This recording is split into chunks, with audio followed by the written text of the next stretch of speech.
ఈరోజు స్థానిక కోటగుమ్మం సెంటర్ లో మరి ఇవన్నీ కూడా వార్డులు పర్యటన చేస్తూ మీడియాతో కూడా మాట్లాడాలి. ఈ రాష్ట్రంలో జరిగే ప్రతిపక్ష తెలుగుదేశం పార్టీ అహంకార ధోరణి, వాళ్ళు మాట్లాడే విధానం. మాజీ మంత్రి బొజ్జల గోపాలకృష్ణారెడ్డి గారు వాళ్ళ కుమారుడు వాలంటీర్లని జిహాదీ టెర్రరిస్టుల కింద పోల్చడం జరిగింది. అసలు ఏంటి వాలంటీర్ల పైన దాడి ఏంటి అని అడుగుతా ఉన్నా. పాపం అభం శుభం తెలియని వాలంటీర్లు పేదలకి మంచి చేయాలి, ఎవరైతే వాళ్ళ కుటుంబాల్లో, నేను దగ్గరగా చాలా మంది వాలంటీర్లను గతంలో కలిసినప్పుడు వాళ్ళు ఒకటే మాట చెప్పేవారు, మా తాతగారు మా నాయనమ్మ వాళ్ళందరూ కూడా గతంలో పెన్షన్లు తీసుకోవాలంటే తెల్లవారుజామున 5ంటికి బాక్సులు కట్టుకుని క్యూ లైన్ లో నుంచునేవారు, మధ్యాహ్నం భోజనం టైం కూడా వచ్చేవారు కాదు, కళ్ళు తిరిగి పడిపోయిన వాళ్ళు చాలా మంది ఉన్నారు. ఇంకా ఆంధ్రప్రదేశ్ రాష్ట్రంలో ఏ అవ్వాతాతకి ఇది జరగకూడదని మేము 5,800 ఆనరోరియం తక్కువైనప్పటికీ కూడా మేము చేస్తా ఉన్నామనంటే జగనన్న పేద ప్రజలకి పెద్దపీట వేస్తా ఉన్నారు, అందు గురించి మాకు మంచి జాబ్ దొరికేదాకా టెంపరీగా చేస్తున్నామని వాళ్ళు చెప్తా ఉన్నారు. అలాంటి అభం శుభం తెలియని వాలంటీర్ల పైన ఈ కత్తి కట్టడం ఏందా అని అడుగుతా ఉన్నా. జిహాదీ టెర్రరిస్టులు ఏంటంటే కడుపుకు అన్నం తింటున్నారా, గడ్డి తింటున్నారా? వాళ్ళు డేటా చోరీ చేస్తా ఉన్నారన్నారు. అసలు ఈ తెలుగుదేశం పార్టీయే పెద్ద చోరీ ముఠ, వీళ్లే పెద్ద గజ దొంగలు, వీళ్లే పెద్ద జిహాదీ టెర్రరిస్టులు లాంటి వాళ్ళు వీళ్ళు.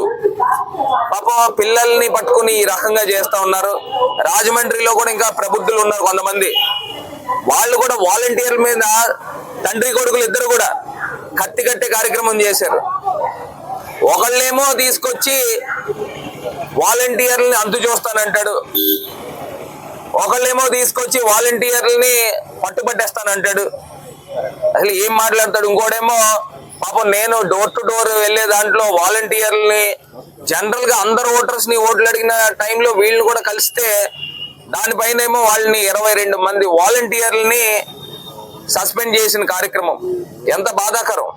ఇవాళ పేద ప్రజలకు మంచి చేస్తా ఉన్నారు. వాళ్ళు ఏదో పాపం ఏదో సీతాదేవి అజ్ఞాతవాసంకి వెళ్ళినట్టు ఏ రకంగా అయితే ఉందో అగ్ని ప్రవేశం చేసినట్టు ఆ రకంగా వాలంటీర్లు అగ్ని ప్రవేశం చేయాలా అని అడుగుతా ఉన్నా. ఆ రకంగా చిత్రీకరిస్తున్నారు. వాళ్ళు ఏదో పాపం బయటికి వస్తే చాలు, బయటికి రాకూడదు, మీరు ఇంట్లోనే ఉండాలని. అసలు ఏం జరుగుతా ఉంది రాజమండ్రిలో? అసలు ఏం జరుగుతా ఉందని అడుగుతా ఉన్నా.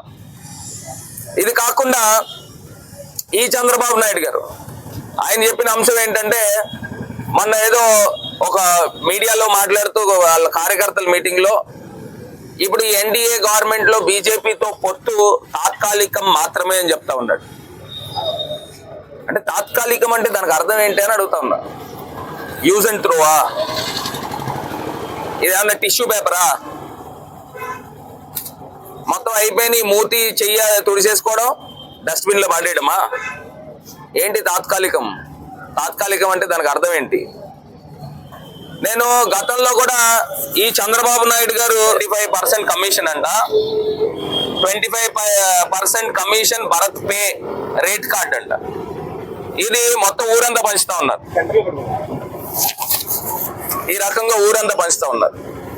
ఇది ఎవరు పంచుతారు అని అంటే, ఓటమి అంగీకరించిన వాళ్ళు ఉంటారు కదా, మనకి ఏం చేయలేం, ఏదో రకంగా ఒక బోగస్ ప్రచారం చేయాల, ఆ ఊరిని కూడా చూసి 10 మంది 10 సార్లు ఇది కుక్క కుక్క కుక్క కుక్క అని అంటే ప్రజలకు బహుశా కుక్క అనుకుంటారేమో అనే ఒక ఆలోచన, ఈ రకమైన ప్రచారం చేస్తూ ఉన్నారు. నేను అడుగుతా ఉన్నా, ఇవి ఊరంతా లక్షల పాంప్లెట్లు పంచుతా ఉన్నారు, లక్షలు. అసలు ఎవరు పంచుతా ఉన్నారు? ఒక్కొక్క పాంప్లెట్ ఖరీదు ఎంత? మోడల్ కోడ్ ఆఫ్ కాండక్ట్ ఉంటుండగా అసలు ఈ పాంప్లెట్లు పంచచ్చా? అసలు దీనికి పర్మిషన్స్ ఉన్నాయా? ఎవరు పంచుతా ఉన్నారు? దీన్ని వెలికి తీయాల్సిన బాధ్యత పోలీస్ డిపార్ట్మెంట్ పైన ఉంది. దీన్ని మొత్తము చూడాల్సిన బాధ్యత రిటర్నింగ్ అధికారి పైన ఉంది. ఏ రకంగా పాంప్లెట్లు పంచగలుగుతారు? ఒకవేళ పాంప్లెట్లు మీరు ఏమన్నా పంచితే పర్మిషన్లు ఉన్నాయా, మీ దగ్గర ఏమన్నా ఆధారాలు ఉన్నాయా అంటే ఒక క్యారెక్టర్ అసాసినేట్ చేసే విధంగా, అంటే పరువు తీసే కార్యక్రమం చేస్తా ఉన్నారు. అంటే ఇలాంటి వాళ్ళు ఎవరైనా అడుగుతా ఉన్నా, లక్షలు లక్షలు ఖర్చు పెట్టి పాంప్లెట్లు ఎక్కడేస్తా ఉన్నారు? కనీసం మినిమం ఇంగిత జ్ఞానం ఉందా? పోనీ మీరు చేయండి, దానికి ఏమన్నా ఆధారాలు ఉంటే ఆధారాలు చూపించండి. నేను చెప్పా మొన్న గతంలో కూడా, నేను ప్రెస్ మీట్ లో చెప్పా, మాది ఆ కుటుంబమా? మీకు ఇంకా తెలుసో తెలీదో, మారంపూడి ఫ్లైఓవర్ నిర్మాణం జరుగుతూ ఉంటే మా స్థలము సుమారుగా 7-8 ఎకరాల స్థలము వాళ్ళ కార్ఖానా నిమిత్తము ఉచితంగా ఇచ్చాం, ఫ్రీ. ఒకసారి వెళ్ళి కాంట్రాక్టర్లను కనుక్కోండి. ఆ ఫ్లైఓవర్ అనే కాదు, జొన్నాడ ఫ్లైఓవర్ కానీ, ఉండ్రాజవరం ఫ్లైఓవర్ కానీ, 5 ఫ్లైఓవర్లకు సంబంధించి ఉచితంగా ఇచ్చాను, మీరు అక్కడ కార్ఖానా పెట్టుకోండి అని. నేనే కనుక రెంట్ తీసుకుంటే కనీస పక్షాన్ని నెలకు 10 లక్షల రూపాయలు రెంట్ తీసుకోవచ్చు. దగ్గరగా 18-19 నెలల నుంచి వర్క్ జరుగుతుంది. అంటే నాకు సుమారుగా 1,90,00,000 పైన నాకు డబ్బులు వస్తాయి. ఎందుకంటే 100 కోట్ల రూపాయలు ఫ్లైఓవర్ల వర్కులు జరుగుతూ ఉన్నాయి. ఫ్రీగా ఇచ్చాను స్వామి. ఇలాంటి చిల్లర కమిషన్లు తీసుకునే కుటుంబం మాది కాదు. కోట్ల రూపాయలు రెంట్లు వదిలేసుకున్నాం, న్యాయపరంగా తీసుకోవచ్చు నేను. ఎందుకంటే ఊరు నడిబొడ్లో ఇచ్చేం స్థలము, అలాంటిదే నేను వదిలేసుకుంటున్నానే. అంటే ఊరికి మంచి జరగాలని. ఇలా కమిషన్లు తీసుకునే దౌర్భాగ్య పరిస్థితి మాకెందుకు ఉంటుంది? మీకు ఉంటుందేమో, మీరు మీ కుటుంబం మీరు చేస్తారేమో, మేము చెయ్యము. మాకు చేయాల్సిన దౌర్భాగ్య పని కూడా లేదు. దీన్ని దృష్టిలో పెట్టుకుని నేను ఇవాళ లెటర్లకి వచ్చిందా, ఇవాళ పోలీస్ కంప్లైంట్ కూడా ఇచ్చి ఉన్నాము.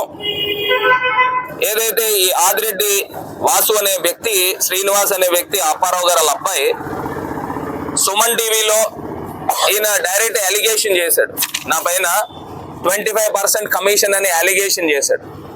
ఈ అలిగేషన్ కి నిరాధారమైన అలిగేషన్లు, అంటే క్యారెక్టర్ అసాసినేట్ చేసేటట్టు పరువు నష్టం దావా కూడా అయిపోతా ఉన్నాం. ఇవాళ ఈ ఆదిరెడ్డి శ్రీనివాస్ ఇంకా ఎవరైతే వాళ్ళ అనుచరులో, లేకపోతే వాళ్ళ తండ్రో, లేకపోతే ఎవరైతే మాట్లాడుతూ ఉన్నారు, వీళ్ళందరిపైన పరువు నష్టం దావా అయిపోతా ఉన్నాం. ఇవాళ కోర్టులో, జిల్లా కోర్టులో వేసి పరువు నష్టం దావా కూడా 10 కోట్ల రూపాయలకి పరువు నష్టం దావా అయిపోతా ఉన్నాం. ఇంకా ఎవరు మాట్లాడినా కూడా ఏదైనా ఆధారాలు ఉంటే ఆధారాలు బట్టి మాట్లాడండి. నోటికి వచ్చిన మాటలు మాట్లాడేదానికి లేదు. ఇవాళ ఈ ప్రబుద్ధుడి పైన సుమన్ టీవీలో మాట్లాడాడు, ఇంకా రకరకాల ఛానల్స్ లోనూ మాట్లాడాడు, డిఫేమ్ చేసే విధంగా.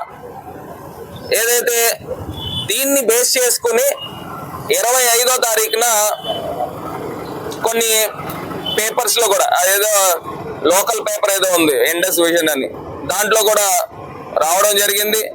పాంప్లెట్స్ డిస్ట్రిబ్యూట్ చేశారు. ఈయన మాట్లాడిన మాటలను బేస్ చేసుకుని పాంప్లెట్లు కూడా డిస్ట్రిబ్యూట్ చేశారని అంటే ఇతనే చేయించాడు అనేది మా తాలూకా అనుమానం. ఎందుకంటే ఈయన మాట్లాడాడు గతంలో సుమన్ టీవీలో. మొన్న 25వ తారీఖున ఆర్ట్స్ కాలేజీలో, ఏదైతే మొన్న ఆదివారం రోజున ఆర్ట్స్ కాలేజీలో మొత్తం కరపత్రాలు అర్ధరాత్రికి రాత్రి పంచారు. అక్కడ మొత్తం జల్లుకుంటూ పోయారు. హ్యాపీ స్ట్రీట్ లో జల్లుకుంటూ పోయారు, కంబాల్ చెరువు దగ్గర జల్లుకుంటూ పోయారు, మార్కెట్ లో జల్లుకుంటూ పోయారు. అసలు ఈ సీసీ ఫుటేజ్లు ఏమైనాయి? ఎవరు జల్లుతా ఉన్నారు?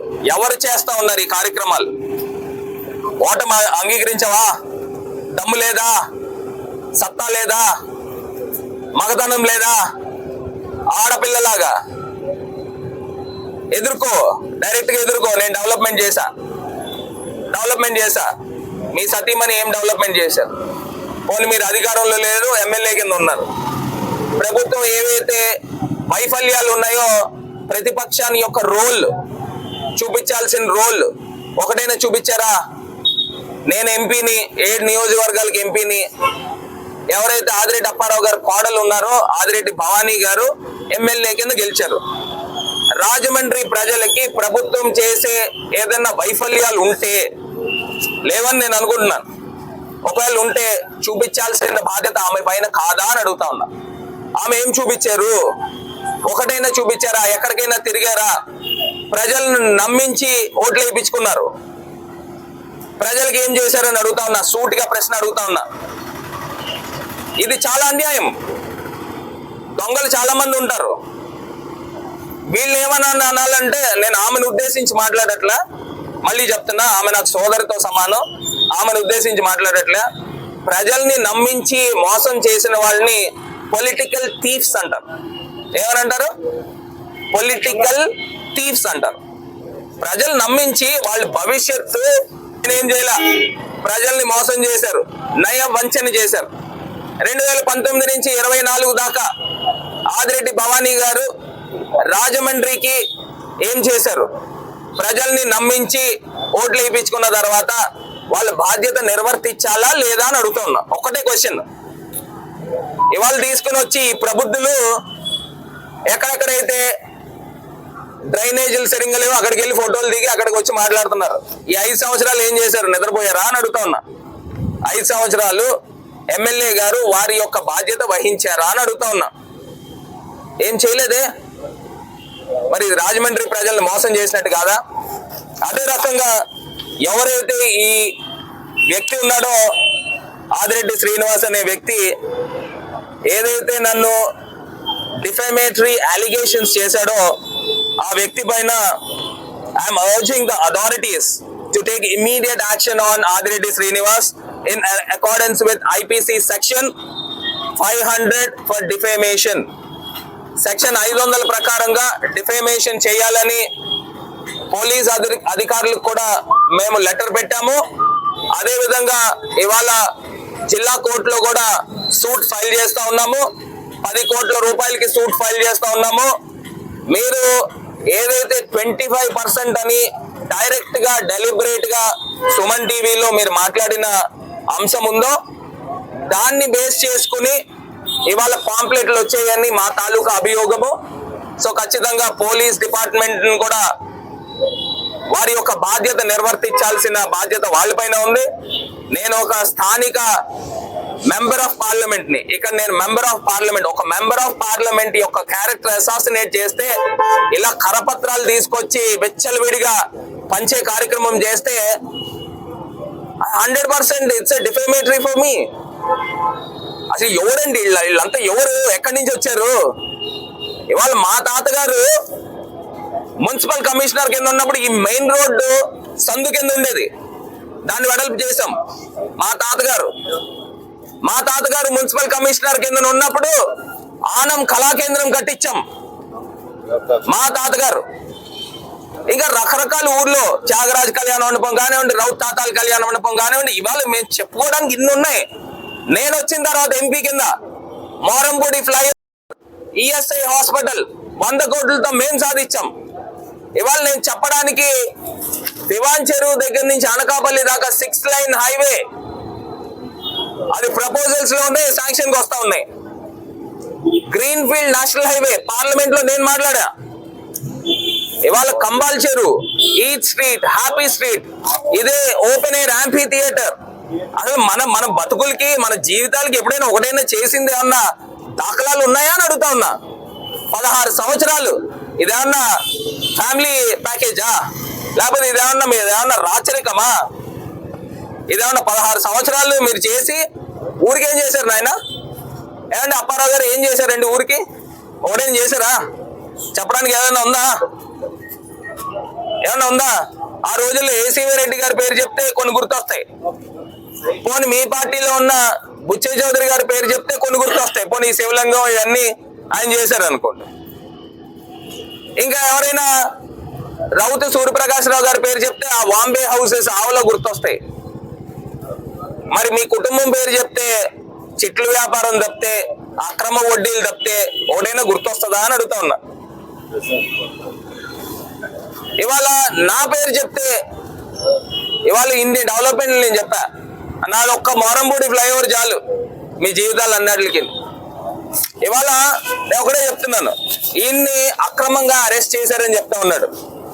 నేను చెప్తా ఉన్నా, in the protection of depositors of financial establishment act 1999 ప్రకారంగా డిపాజిటర్స్ ఎవరైతే ఉన్నారో వాళ్ళు డిపాజిటర్స్ ఫండ్స్ ని ఒక బ్యాంక్ అకౌంట్ లో తీసుకొచ్చి కట్టాలా.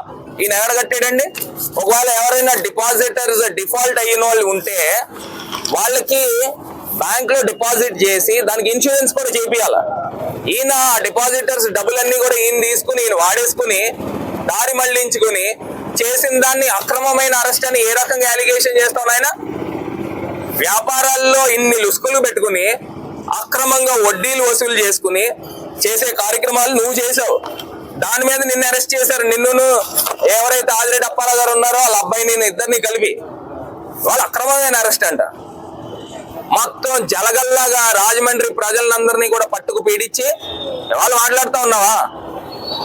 ఇవాళ మా క్యారెక్టర్ గురించి మా కుటుంబం గురించి వేలెత్తి చూపించే అంత స్థాయి మీకు లేదు. మీరు ఎక్కడి నుంచో పశ్చిమ గోదావరి జిల్లాల నుంచి సైకిల్ తొక్కుని వచ్చి అతి సామాన్యమైన కుటుంబం, అక్కడి నుంచి వచ్చిన వాళ్ళు మీరు ఇక్కడికి వచ్చి రాజమండ్రిలో స్థిరపడి వడ్డీ వ్యాపారాలు చేసుకుని చెట్లు వ్యాపారాలు చేసుకుని సంపాదించుకున్నారు కోట్ల రూపాయల ఆస్తి. అక్రమంగా రాజకీయాన్ని అడ్డు పెట్టుకుని